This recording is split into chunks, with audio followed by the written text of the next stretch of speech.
Boa noite. Milhares de trabalhadores da TAP têm o futuro em suspenso à espera da decisão da Comissão Europeia sobre o plano de reestruturação da companhia.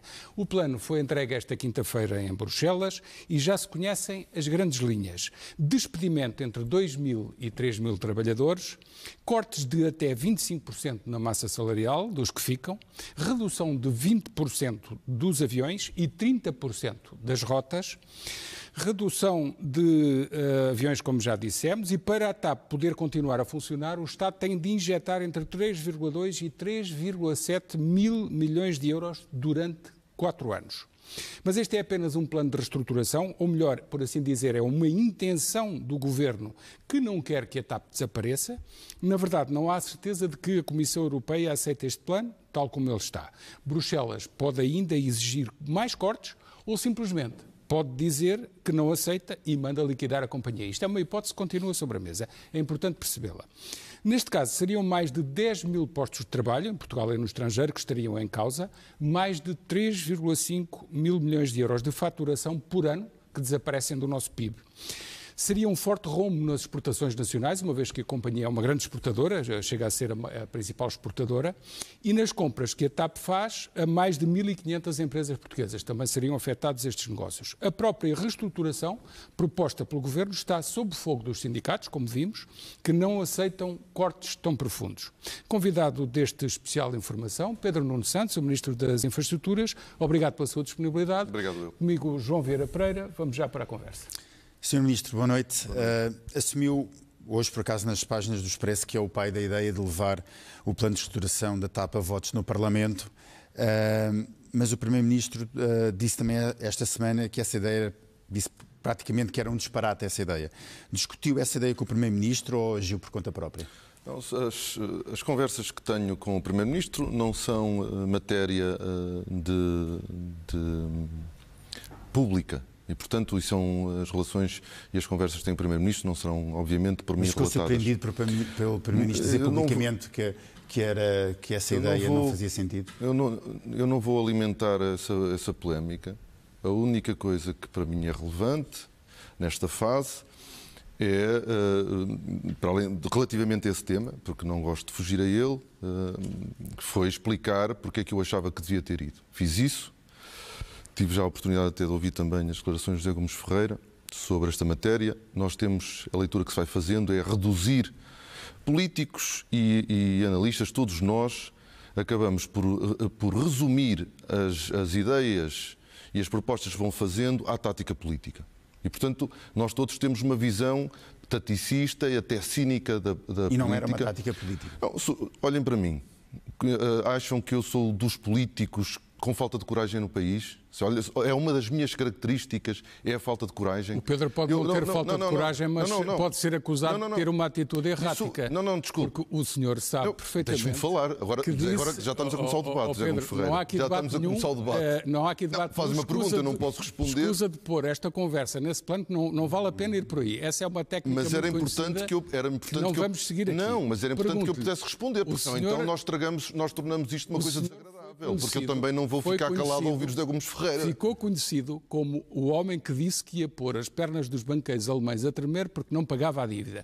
Como é que um homem de esquerda assume um plano tão agressivo, a expressão é do próprio Governo, não sente que está em causa a sua própria continuidade no Governo? Em primeiro lugar, vamos atrás, porque eu não tinha acabado a resposta, até para responder a alguns dos comentários que José Gomes Ferreira tem feito sobre esta matéria. Desculpa, eu volto a dizer, não ponha esta conversa num plano de debate, porque não é. Somos jornalistas que estamos aqui. José Gomes Ferreira, eu não vou desarmar, como é óbvio. Portanto, podemos continuar esse registro sempre, certo, porque mas já me não vai conhece, entrar pelo debate seguramente. Porque já me conhece e eu não vou desarmar. A mim fizeram uma questão direta e eu vou responder a ela. Certo. Pode querer desviar para outro tema. Mas não eu vou estou a desviar, Pronto. faça o favor. Então deixe-me lá responder a ela e depois eu respondo às questões todas que quiser colocar. Vai ter que me deixar responder às perguntas que me vão sendo colocadas. Não interessa, estou a perder tempo, mas é importante que fique claro desde o início que eu vou responder às questões que me colocam e não vou permitir ser interrompido para passar para outra questão. As regras desta entrevista e deste estúdio são definidas por vocês e eu cá defino aquilo que vou dizer. Com certeza. Okay? Faz favor. Em mim mando eu. Respondendo à questão que me foi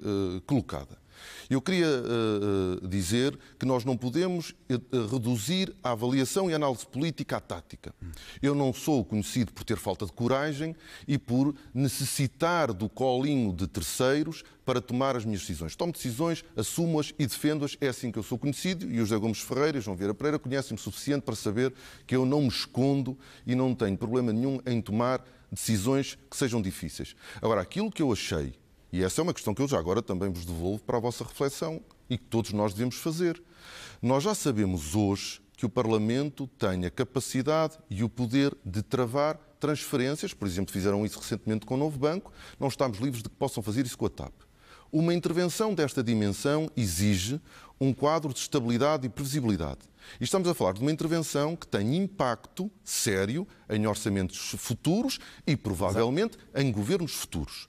Se o Parlamento tem o poder de travar transferências, o Parlamento deveria ser ouvido e comprometido com uma decisão que não pode ser interrompida porque a determinada altura os partidos políticos sentem que o ambiente político mudou e os leva a chumbar uma transferência uma grande diferença que derrota entre a TAP e o Novo Banco. A TAP é hoje uma empresa pública e o Novo Banco não é uma empresa pública. Então há uma grande diferença. Qual é a diferença? E como nós sabemos, a questão de... Mas qual é a diferença? A diferença é que nós... Não, é completamente diferente. Porque quando existem compromissos de empresas, sendo elas públicas, elas, entrando no Orçamento de Estado, têm de estar no Orçamento de Estado. E tal como sabe, Sr. Ministro, mesmo a questão da travagem da suposta transferência do Orçamento de Estado, que não é do Orçamento de Estado, mas do Fundo de Resolução para o Novo Banco, é contestada pelo próprio Governo como ilegal e até inconstitucional. Correto, mas a votação foi feita. E a transferência, essa votação teve uma consequência. Se essa transferência tiver de estar como compromisso assumido de uma empresa pública, tem de estar no Orçamento de Estado. E tem de estar no Orçamento de Estado, mas não pode ser travada. Desculpe, pode ser travada. Pode ser travada. Nós já vimos o que aconteceu com o Novo Banco e, infelizmente, o Parlamento amanhã... Mas é uma situação que o próprio Governo considera que é ilegal. Também, mas foi. E a verdade é que no futuro o Parlamento pode dizer não vai nem mais um cêntimo para a TAP. Pedro, objetivamente... E o que era importante, objetivamente é isto que eu estou a dizer. Objetivamente, o Pedro teve uma derrota política porque o Primeiro-Ministro acabou por não aceitar essa sua proposta. Mas esta é a minha opinião e estou a defendê-la. Eu estou a explicá-la. A pergunta que fiz e volto a fazer é: sente-se diminuído politicamente e está em causa a sua continuidade no Governo? Imagine o que era de cada vez que há uma discordância entre o Primeiro-Ministro e os ministros demitissem. Bom, nós estaríamos muito pouco tempo no Governo. Sr. Ministro, eu ponho a questão de outra forma. E se fosse chumbado o plano, demitia-se? Se eu tivesse... Vamos ver uma coisa, nós estamos sempre... É normal eu perguntar essa pergunta, não é? Claro que é, eu respondo com todo o gosto. Nós não podemos ter receio da democracia, não é? Isso é o resultado da democracia. Se nós achamos que há uma decisão com impacto brutal, não só em termos sociais, como em termos de contas públicas, e achamos que é de tal forma impactante no futuro que o Parlamento deve se comprometer com aquilo que vai ser feito, obviamente que nós temos que estar disponíveis para saber. Ora bem, ter a TAP custa isto, não queremos pagar, não podemos ter a TAP. E essa é uma decisão livre e legítima que o Parlamento poderia tomar e nós temos que saber viver com ela. Isso não é demitir porque não consegui aquilo que queria. Não. Aqui o objetivo era comprometer um Parlamento. A maioria do Parlamento com uma decisão. E de caminho entalar o PSD no sentido que ou o PSD apoiava os despedimentos ou não apoiava, chumbava e o plano era... Mas isso é a vida política de quem está no poder e de quem está na oposição, tomar decisões, fazer opções, explicá-las perante o país. O Governo e o PS perceberam que o que o Pedro estava a fazer era transformar esta matéria numa moção de confiança ao Governo, que depois ia levar a que qualquer matéria difícil iria ser permanentes moções de confiança. Desculpa lá, nós temos decisões difíceis regularmente no Parlamento. Esta implica a transferência de mais 3 mil milhões de euros para uma empresa. E, portanto, se não se quer ouvir, não se ouve. Não sou o Primeiro-Ministro, não sou eu que decido. Já agora, fica a saber que eu achava que para garantir, e não é só por razões de tática ou entalar, essa forma cínica como nós vemos a política também tem de ser derrotada. É porque se nós precisamos de um quadro de estabilidade e previsibilidade para a companhia, nós devíamos querer exigir que os partidos assumissem, obviamente, posições sobre esta matéria, de forma clara e transparente. E foi por isso que teve a negociar também com o PSD. O Primeiro-Ministro sabia das negociações que manteve com o PSD? Eu sabia de que negociações com o PSD? Teve contactos com pelo menos 2 deputados do PSD? Atenção, eu sou Ministro das Infraestruturas e da Habitação, sou Ministro da República Portuguesa. Eu faço trabalho todos os dias, muitas horas, faço muita coisa. Eu não estou sistematicamente a perguntar se posso dar este passo ou aquele, se posso reunir com aquela pessoa ou com aquela. Eu sou Ministro da República. Então confirma que teve essas reuniões. Tenho o meu espaço com o PSD? Sim. Sim. Acabou de o dizer. Então, mas qual é que é aqui o segredo sobre essa matéria? Não, mas é que o Sr. Ministro também disse numa entrevista recentemente ao Jornal Económico que o PS já não precisaria mais da direita para governar, mas quando tem um problema vai a correr negociar com a direita. Olha, eu primeiro não fui a correr. Segundo, foi uma expressão. Segundo, reuni com todos os partidos e não foi só com o PSD. Terceiro, quando eu disse que o Partido Socialista não precisará mais da direita para governar, disse e repito, o PS, para governar, não precisará mais da direita, a não ser que não queira, a não ser que queira precisar da direita. Não querendo precisar da direita, o PS não precisa mais da direita para governar. O que não quer dizer que em cada momento nós possamos encontrar acordos com outros partidos. Foi o que sempre aconteceu no passado também. Pedro, diga uma coisa, qual é o número real dos despedimentos? Este documento diz 3.000, aquilo que o Ministro disse é 2.000 pontos, afinal, qual é o número real? Para as pessoas saberem, porque há 10.000 pessoas, mais de 10.000 pessoas, que dependem do futuro da TAP e para saberem a sua posição. Não passará dos 2.000. Porquê é que aparece 3.000 neste documento? Neste documento, aliás, porque o corte na massa salarial, que vai até 25%, e é fundamental também para permitir poupar entre 600 a 1.000 postos de trabalho. Então, isso não é resposta para é 2.000 ou é 3.000? Como é que não é resposta? Não percebi. Eu não percebi, muita gente lá em casa não percebeu. É 2.000 ou é 3.000? Isso não parte desse princípio. Não quer dizer que por não ter percebido as pessoas em casa não perceberam. Eu quando não percebo pergunto outra vez. Sempre fui assim. Não há necessidade, nós limitamos em 2.000 os despedimentos. Sim. Depois, para além dos despedimentos, há um corte salarial que vai até 25%. Este corte salarial permite poupar entre 600 a 1.000 postos de trabalho. Se não acontecer o corte todo, é que então terá que se despedir mais pessoas. Exatamente. E, portanto, o corte de até 25 permite poupar entre 600 a 1.000 e, portanto, ficamos nos 2.000.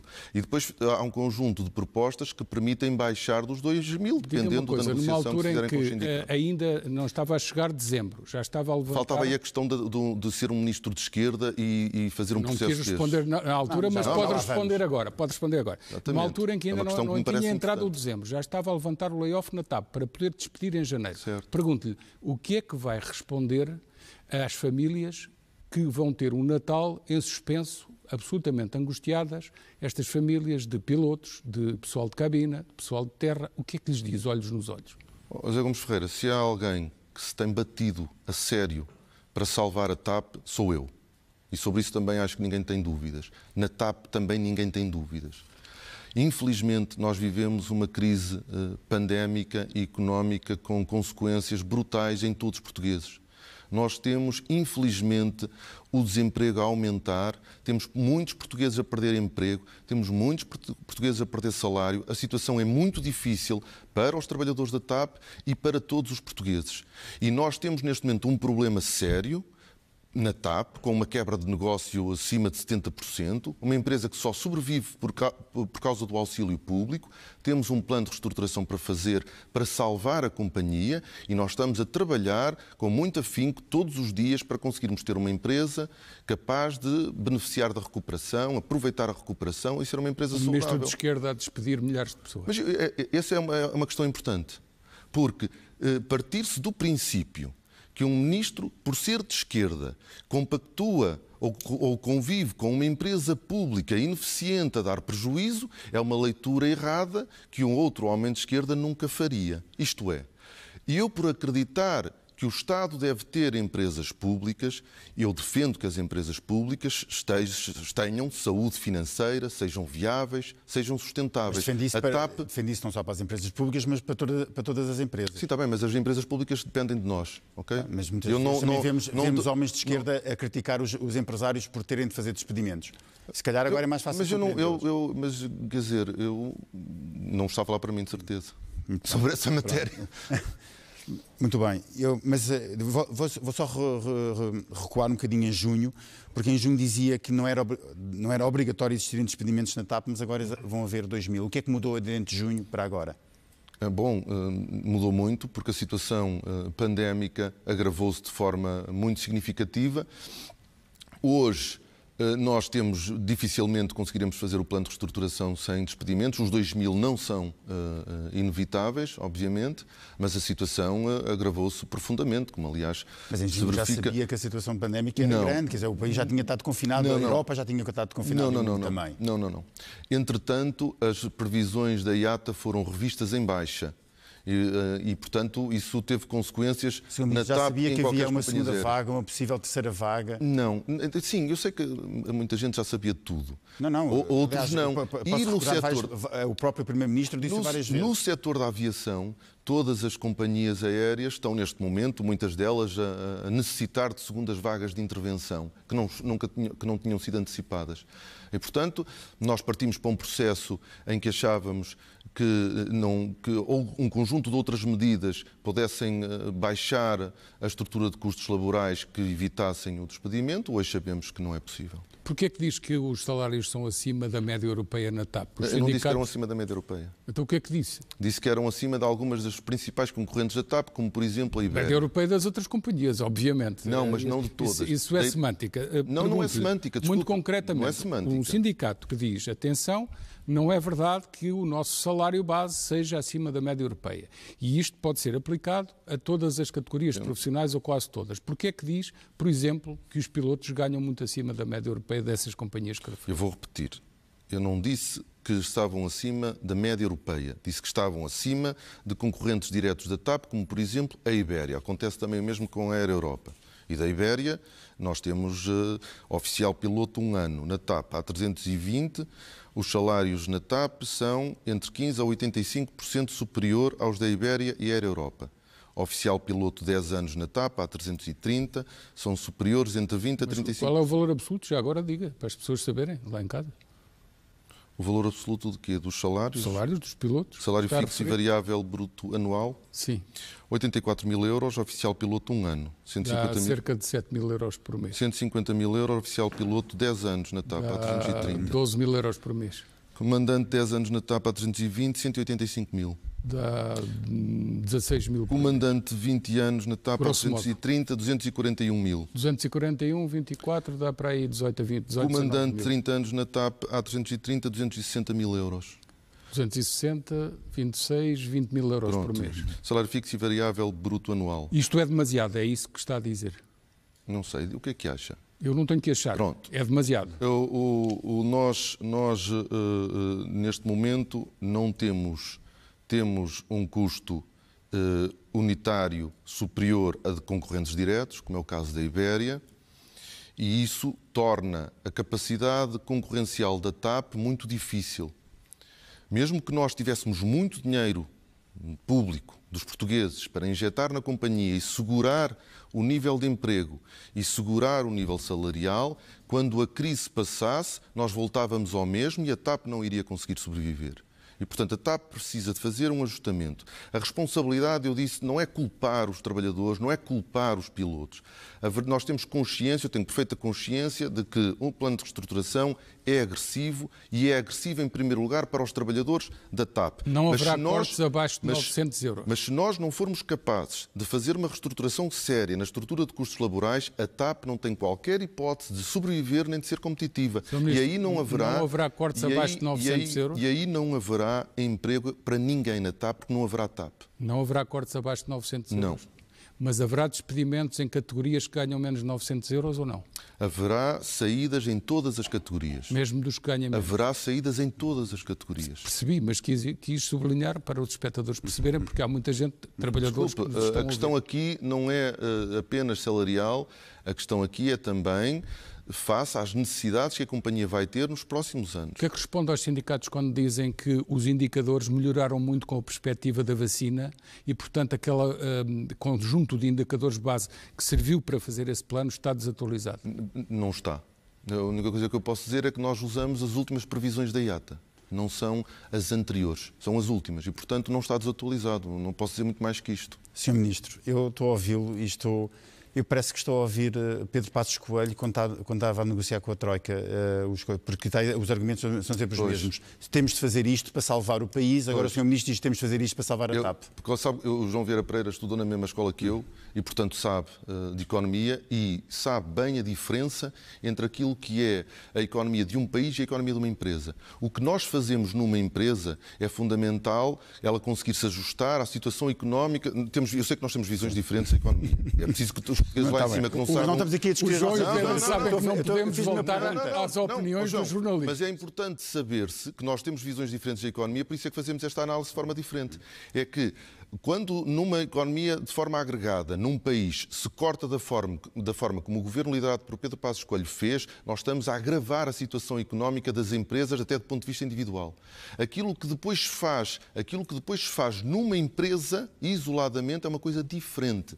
A resposta... Por isso é que nós, à esquerda, sempre dissemos que nós não podemos gerir um país como se estivéssemos a gerir uma casa ou uma empresa. Os vossos despedimentos são mais suaves que os da direita. João Vieira Pereira. Não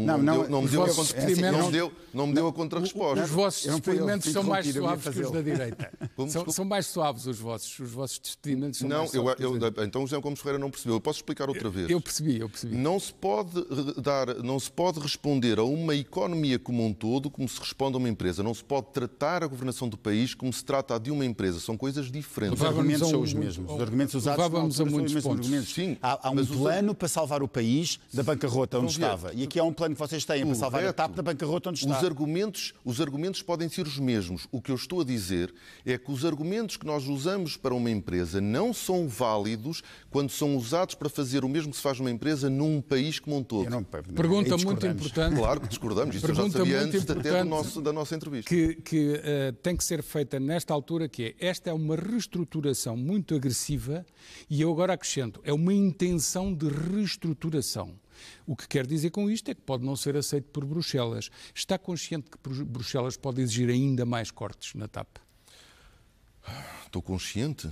Sim, está consciente. O que é que acha? Eu sei muito bem aquilo que vai ser a interação com Bruxelas. Vai ser uma interação difícil, vamos fazer o nosso trabalho, nós fazemos o nosso plano de reestruturação e agora vamos trabalhá-lo com a Comissão Europeia. É receio ou não que eles peçam ainda mais? Esse é um processo que nós já conhecemos. É evidente, não é receio. Qual receio? A Comissão Europeia vai apresentar os seus argumentos, vai fazer contrapropostas e nós vamos defender o nosso plano de reestruturação. É um processo normal em que está envolvido Portugal e muitos outros países europeus. Não é receio.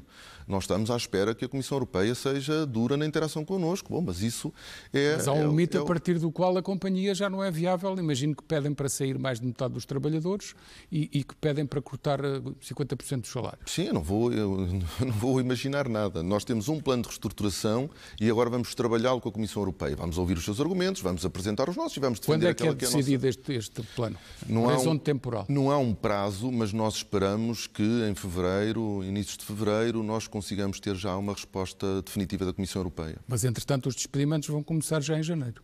Aliás, já não há renovação de contratos e vão começar a sair pessoas em janeiro. Não, nós só vamos começar a implementar o plano de reestruturação quando ele for autorizado em Bruxelas. Agora, há contratos que continuarão a não ser renovados, contratos a termo que continuarão a não ser renovados até março. Qual é o plano B, se falhar esse? Qual é o plano B para a TAP? Ou não há plano B? O plano B para se falhar este como? Se não for aceito pela Comissão Europeia. Vamos imaginar que falham as negociações em Bruxelas. Não, se falharem as negociações em Bruxelas, a TAP é liquidada. Portanto, esse é o plano B. Não é o plano B, é o que decorre das regras europeias. Neste momento, qualquer auxílio à companhia aérea TAP depende de uma autorização de Bruxelas. Se o plano de reestruturação não for aceito, se não der as garantias mínimas de que a TAP a prazo vai ser viável e sustentável, aquilo que dizem as regras comunitárias é a liquidação da empresa. 10 mil pessoas vão para a rua. É a liquidação da empresa se nós não conseguirmos... 10 mil pessoas vão para a rua. Ouça, eu diria que, infelizmente, poderão ser mais, porque a TAP representa no país muito mais do que as pessoas que dependem diretamente da TAP. Há muitas empresas que dependem da TAP e, portanto, infelizmente, o drama seria maior. Mas para isso é preciso que as negociações falhem. Onde é que está a sua linha vermelha nas negociações com Bruxelas?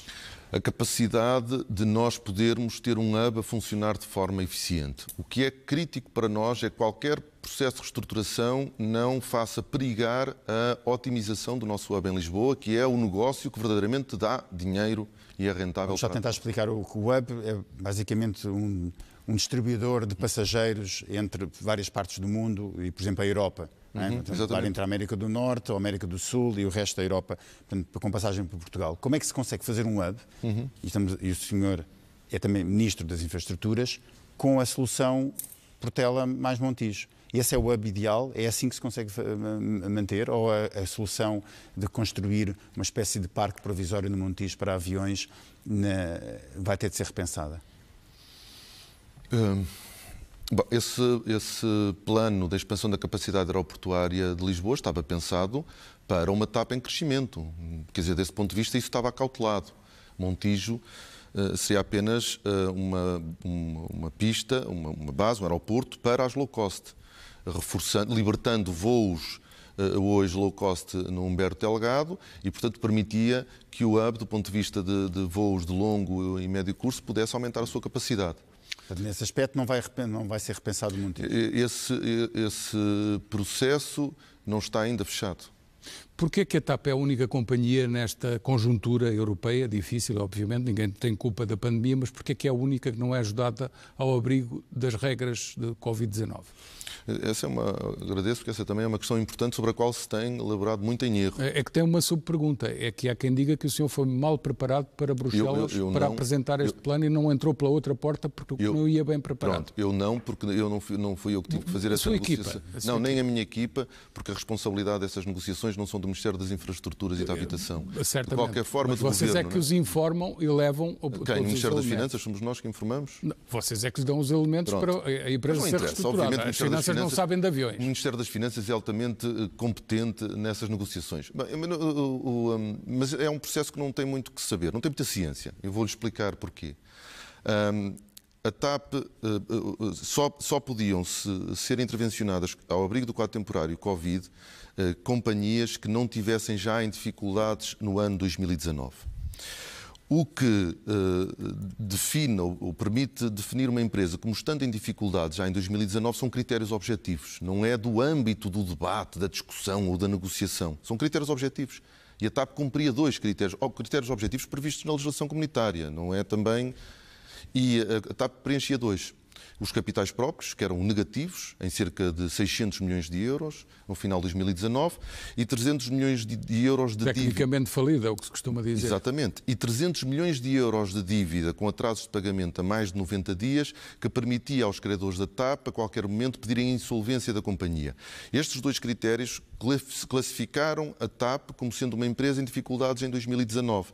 Não é matéria de discussão ou de negociação, é aplicar os critérios. Esta é uma empresa que, objetivamente, estava em dificuldades em 2019. O que quer dizer que o problema da TAP não era apenas, obviamente foi precipitado, acentuado, estamos a falar de uma quebra de 60% do negócio, obviamente que o Covid foi o determinante da queda, mas é uma empresa que já tinha problemas antes. E vamos a uma segunda, uma subquestão, que não sei se me iam colocar, mas que é sobre o mesmo debate, que é a ideia de que, mas isso foi porque em Bruxelas consideraram a TAP SGPS e os senhores deviam ter convencido a Comissão Europeia a considerarem apenas a TAP SA. Essa também é uma questão que os sindicatos levantam, nomeadamente os pilotos, sim. E agora, e porquê que a Comissão Europeia considerou a TAP SGPS? Primeiro, 97% das receitas da TAP SGPS são a TAP SA. Portanto, não estamos a falar de entidades assim tão distintas. E depois, a TAP SA, ao longo dos anos, foi fazendo empréstimos à TAP SGPS. A TAP SGPS deve mais de 800 milhões, em finais de 2019, devia mais de 800 milhões de euros à TAP SA. Ora, se nós fôssemos só intervencionar e auxiliar a TAP SA, a TAP SGP e a TAP SGPS pudesse ir à insolvência, a TAP SGPS ia deixar de pagar os 800 milhões de euros à TAP SA e até a TAP SA caía logo de seguida. E por isso é que a Comissão Europeia não aceitou essa separação e considerou o grupo como um todo. A partir do momento que considera o grupo como um todo, o grupo preenchia aqueles dois critérios que eu aqui há pouco disse e não havia forma de ir a outro regime. A segunda parte desta história. E se tivesse sido alvo de intervenção por outro regime, alguma coisa mudaria? Não. É que parece que há a ideia de que há um regime qualquer ao virar da esquina que representaria uma reestruturação mais suave. Ponto 1. Reestruturação mais suave. Reestruturação mais suave interpretamos como menos despedimentos, menos cortes salariais. Então, do outro lado, mais dinheiro dos contribuintes na empresa para suportar esses custos que iríamos manter. Segundo, as outras companhias que foram ao abrigo do quadro temporário Covid estão a fazer reestruturações mais suaves? Não. Vamos à Lufthansa. A Lufthansa vai, até ao final deste ano, dispensar 29 mil trabalhadores, 20% do total de trabalhadores da Lufthansa. A Lufthansa, ainda assim, vai cortar 45% o salário dos pilotos, 20% o salário dos tripulantes. Isto é... Mas é uma negociação, são medidas que partem muito mais da Lufthansa do que propriamente da negociação com Bruxelas. E estas? Mas nós só hoje aprovadas ou não para Bruxelas. Nós não sequer sabemos se vão ser aprovadas em Bruxelas ou não. Atenção, as das outras companhias também têm. Porque nenhum país pode, nenhum Estado pode pôr o dinheiro que lhe apetecer numa outra companhia. Porque, obviamente, o problema que exige a fiscalização do nosso plano existem todas as outras companhias, que é, não pode haver injeções de dinheiro público que possam, de alguma maneira, distorcer a concorrência. Mas estamos a falar num cenário completamente diferente. A Comissão Europeia não irá mandar liquidar essas companhias, como a Lufthansa. Não, aliás, começa logo pela nacionalidade, mas isso leva-nos a outras coisas. E a TAP está sobre a mesa esse risco de acontecer. Está esse risco em cima da mesa. Não muda nada é no plano de reestruturação que queremos fazer. O nosso plano de reestruturação, que eu já apelidei de agressivo, foi eu que apelidei de agressivo. Eu estou a usar uma expressão sobre esse plano de reestruturação que é agressivo, só ontem é que foi para Bruxelas, ok? Nós agora vamos interagir com Bruxelas. Portanto, nós fizemos aquele plano de reestruturação não porque Bruxelas quer, mas porque a TAP ou é reestruturada daquela forma ou não tem qualquer hipótese de sobreviver. Desculpe, só uma pergunta que eu vou voltar um bocadinho atrás, mas acha que qualquer contribuinte português, por exemplo, alguém que não utiliza o transporte aéreo da nossa companhia, como contribuinte, vai suportar um novo banco? A expressão é minha. Essa é sua. É minha e continuo a usá-la porque não há outra. Eu sei. Mais eficiente. Não é a mesma coisa. É um novo banco do ponto de vista do dinheiro que consome para manter uma companhia com um serviço que, se nós quisermos, vamos pedir, basta comprar o bilhete à Lufthansa ou a outras companhias. Tem duas coisas erradas aí. Primeiro, repara na contradição porque é que este debate é tão difícil. Ainda há 15 minutos atrás, José Gomes Ferreira dizia-me como Pedro, eu peço-lhe que evite a palavra debate. Estamos a fazer perguntas. Desculpa, agora foi... Agora, juro, o debate, não a opinião pública. Não, juro que agora foi mesmo inconsciente. Eu percebi, mas o espectador podia não ter percebido. Não é um debate, é uma entrevista. E, portanto, que fique claro que eu não estou a debater com o José Gomes Ferreira. Não, eu ia há 10 minutos, se lembrar, há 10, 15 minutos, perguntava-me como é que o seu ministro vai, ou o Pedro Nuno, já não me lembro como disse, vai dizer àqueles 10 trabalhadores, a 10 mil trabalhadores, como é que vão passar o Natal. E agora está-me a dizer, como é que vai dizer aos portugueses que acham... Claro, são os dois lados da mesma moeda. Mas para perceber... O Pedro só estranha, desculpe tratá-lo assim, acho que são idades parecidas, acho que não há problema. Idades parecidas não, que eu sou muito mais novo. Sim, tem toda a razão. Ouça, eu tenho cabelo branco, mas sou muito mais novo. Assumo a minha senioridade e até posso usar a expressão que usa na tropa, mas enfim, não vou dizê-la. Mas a questão são dois lados da mesma moeda. Não, correto, mas repare, para resolver o problema de um lado, eu tenho que pedir mais a estes. Certo, e a pergunta tem que ser por um lado e depois por outro. Eu sei. O contribuinte mas tem que pedir a mais porque nacionalizou mas quando é que isto para? Não. Essa também é uma boa pergunta. Não se esqueça dessa. Não se esqueça dessa. Está aqui apontada. Não, essa é muito importante, a nacionalização ou não. Muito importante. Voltando à questão dos contribuintes. É exatamente porque nós temos consciência que os portugueses que estão a perder emprego, estão a perder salário, recorrem aos serviços, aos cuidados de saúde e sentem uma grande dificuldade em que os cuidados de saúde que estão a dar resposta ao Covid tenham dificuldade em dar resposta às outras necessidades dos cuidados de saúde. De alguma forma, sintam uma grande incompreensão quando depois veem uma injeção tão grande de dinheiro numa empresa através da qual nunca voaram e provavelmente nunca voarão. Nós temos a perfeita consciência disso. E nós fazemos esta intervenção e decidimos que era importante salvar a TAP, porque estamos conscientes de que o prejuízo para o país não é só para os trabalhadores da TAP, que obviamente são uma questão muito fundamental para nós, mas para o país. E quais são prejuízos são esses? Deixar cair a TAP representaria perdas para a economia nacional e para os outros portugueses, mesmo os que nunca voaram na TAP, muito maiores do que a injeção que vamos fazer. Eu gostava de perceber exatamente que prejuízos são esses. Dou dois exemplos. 2,6, e já foram alguns deles ditos pelo José Gomes Ferreira no início da entrevista, 2,6 mil milhões de euros de exportações. O João Vieira Pereira e o José Gomes Ferreira sabem que um dos problemas crónicos da nossa economia é ser sempre difícil conseguir o equilíbrio da nossa balança externa. Conseguimos mais facilmente quando estamos mais pobres e consumimos pouco e importamos menos. A TAP vende 2,6 mil milhões de bilhetes a cidadãos estrangeiros, 700 milhões a cidadãos nacionais. Se a TAP caísse, esses 2,6 mil milhões de euros de exportações passavam a zero e os 700 milhões de euros de bilhetes passavam a importações. Ponto 1. Esta é uma perda... Não, obrigatoriamente, nós não sabemos que no mercado não poderiam existir outras companhias que pudessem substituir. Mas nós sabemos. Portuguesas, conhece? Portuguesas conhecemos.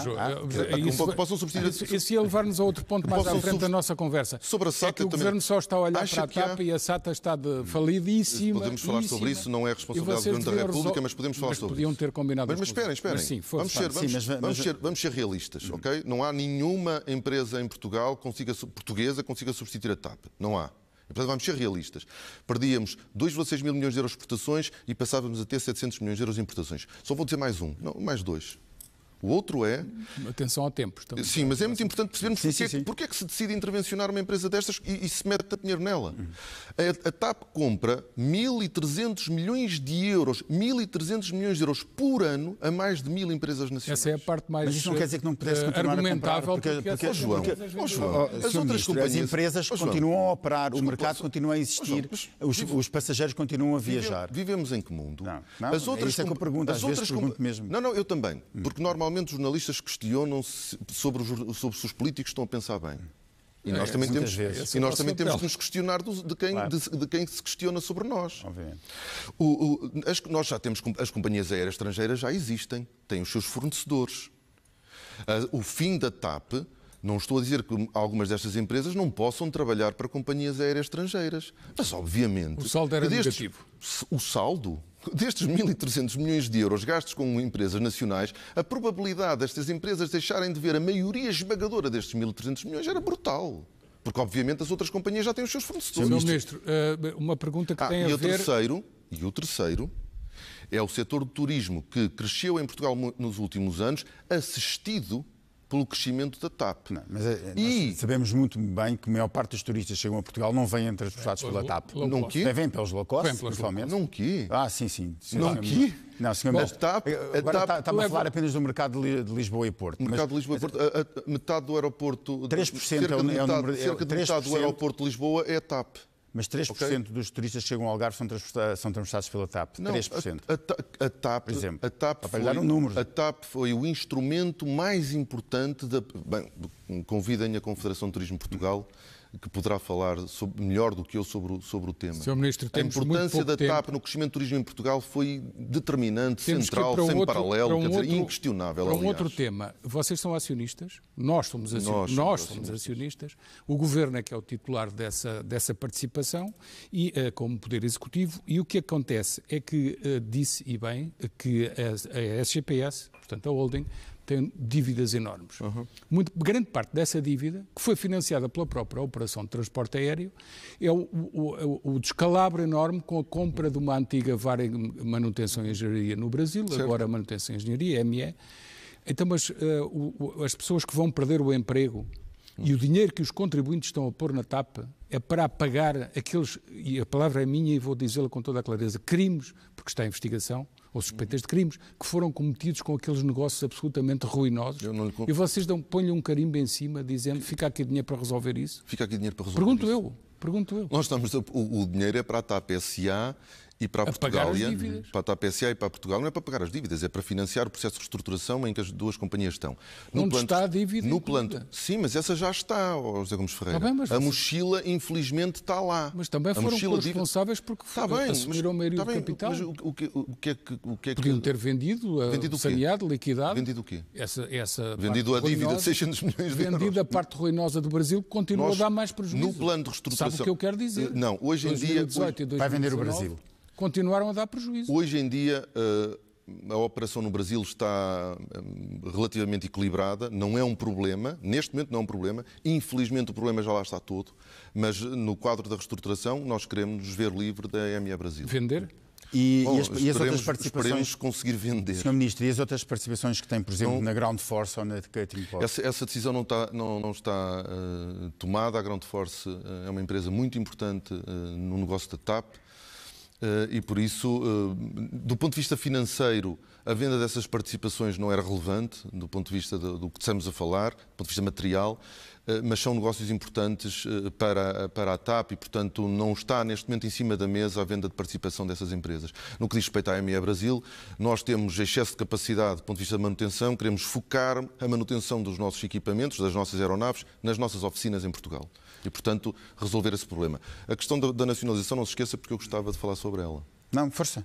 Não, porque há uma ideia alimentada de que nós, em junho, tomamos uma decisão de tomar o controle da empresa como se houvesse uma alternativa. Aliás, já ouvi muita gente dizer que nós poupamos o privado de meter dinheiro na TAP, ainda levou o dinheiro de volta. Mas isso é verdade. Foi um negócio feito por um homem da aviação que foi o melhor negócio do mundo. Mas está a ver o quê? Porque é que às vezes eu digo que é um debate? Porque eu nem sequer consigo explicar. Já Pedro, esta é a interrogação das pessoas então, lá em casa. dá-me a oportunidade de explicar? Claro que sim. Pronto, mas obrigado. Tínhamos que introduzir esta questão na conversa. Introduzi logo eu. Não é?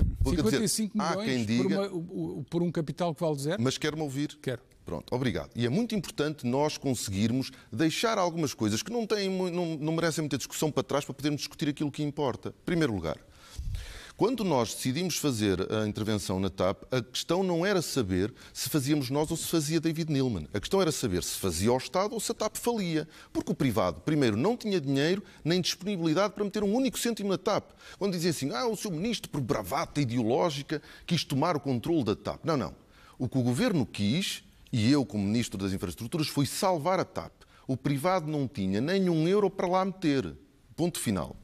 Quer dizer, primeiro ponto. E é preciso falar de 2017. Não, estou a falar agora. Não tinha um euro para lá. Não tinha lá um euro para lá. Mas ainda lhe pagaram 55 milhões. Vamos agora a essa questão. Mas espera lá, isso decorre da decisão de terem entrado em 2017 e subvertido toda a lógica do negócio. Ferreira, se a TAP fosse 100% privada, quando chegássemos a esta crise pandémica, nós, Estado português, iríamos ter que tomar na mesma uma opção. Vamos deixar aquela empresa privada ir à falência ou vamos intervencioná-la?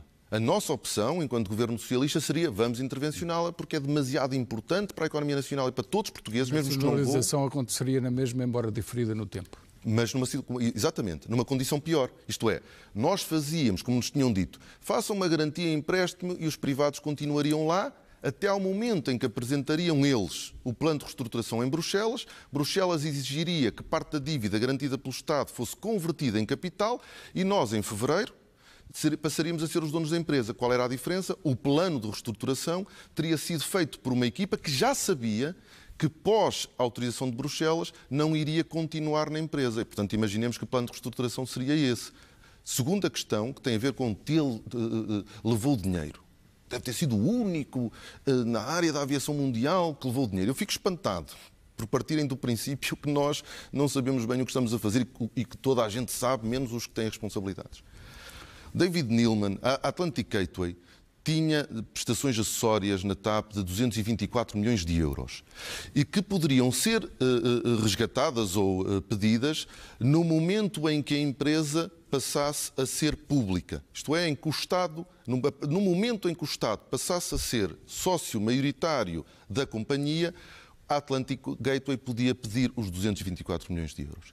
E aquilo que nós fizemos foi uma negociação para que o David Neeleman saísse da empresa naquele momento, para sermos nós a controlar o plano de reestruturação, para sair e abdicasse porque nós obviamente íamos resistir a pagar a prestação acessória, ele iria para tribunal e nós iríamos disputar, mas ele iria para tribunal e em última instância poderia receber os 224 milhões de euros. Já A empresa azul. Mas porquê é que então não deixaram falir a empresa, simplesmente? Esperem. E, portanto, isso foi estudado. E, portanto, nós fizemos uma negociação com David Neeleman para ele, em troca de 55 milhões de euros, ir-se embora e abdicar de qualquer litígio futuro. Esse foi o nosso negócio. Ele não ganhou dinheiro, ele abdicou de uma parte considerável daquilo a que teria direito, de acordo com Estudaram, portanto, uma hipótese de fazer algo como foi feito, por exemplo, na Bélgica ou na Suíça, com a Suíça. Sabena ou a Suíça. Isso foi estudado na altura. As conclusões a que nós chegamos era de que esse seria um processo muito descontrolado, imprevisível, caótico, que poderia custar muito mais ao Estado português. Não era certo, porque, entretanto, desde a queda da Sabena, as regras europeias em matéria de aviação alteraram-se de forma muito radical. Não teríamos a certeza de que pudéssemos ter um bom desfecho na relação com Bruxelas. E depois temos um risco muito grande, que era o de, abrindo uma companhia nova, o que é que aconteceriam aos slots da TAP. E este é o principal ativo. Há quem diga que isso não é um problema. Não, sim. A perda de slots está congelados até março, mais ou menos. Mas são da TAP. E, portanto, ficaria aqui uma incerteza muito grande e esse é o ativo que faz a TAP ser a empresa que é. Mas sabe que não indo para uma solução suíça ou uma solução sabena, pode acontecer ir para uma solução Alitalia, ou não? Ou seja, e para quem nos está a ouvir, a Alitalia é hoje uma companhia, a companhia de bandeira italiana que andou privatizada, nacionalizada, hoje é uma companhia morta. É tão injusto comparar a TAP com a Alitalia, porque a TAP é uma companhia com um negócio único, muito disputado e apetecível por outras companhias. Nós somos a primeira companhia europeia a voar para o Brasil. Somos a primeira companhia... Acha que há muita inveja das companhias europeias e das grandes companhias para ver, e estão a esfregar as mãos de contentes à espera que a TAP caia para ter essas rotas? Eu também já tinha ouvido essas declarações. Vamos lá ver uma coisa. É normal que num processo de crise haja expectativa de consolidações, que é uma palavra nova para concentrações. Temos 30 segundos para esta resposta. Para concentrações. Agora, todas as companhias estão... Não é verdade aquilo que tem dito, que a TAP está a reduzir a sua dimensão para metade. Mas é uma força de expressão. As outras companhias todas estão a reduzir a sua dimensão. Por exemplo, a TAP reduz a sua frota em 19%, a Lufthansa reduz a sua frota em 20%, Sim, a Iberia reduz a sua frota em 20%. As rotas reduzem em 30%. Estamos mesmo no fim. Uma última pergunta. Se a companhia tiver que ser liquidada, qual é o estudo do Governo para o custo para o Estado? Quanto é que vai custar liquidar ao Estado, e não é infelizmente, ao Estado não custa muito. Ao Estado não custa. Nós não vamos... A empresa tem que pagar responsabilidades. Não, a TAP é que tem que pagar. A TAP, com o património que houver. A TAP, exatamente, da TAP. Os 1.200 milhões de euros têm prioridade. De qualquer forma, o custo para o país não é, já falou nesse não é a queda da TAP. Mas é importante nós nunca perdermos isto de vista, porque nós quando olhamos, eu estou a meter dinheiro numa companhia onde eu não vou. Não, a importância da TAP não é só o transporte de passageiros, é o que ela representa em termos de emprego, de trabalho para muitas empresas, para o setor de turismo, para muita gente que nunca voou nem voará, beneficia da existência da TAP e do trabalho que a TAP faz. Muito bem. Foi a entrevista exclusiva com o Ministro das Infraestruturas, Pedro Nuno Santos. Muito obrigado pela vossa atenção.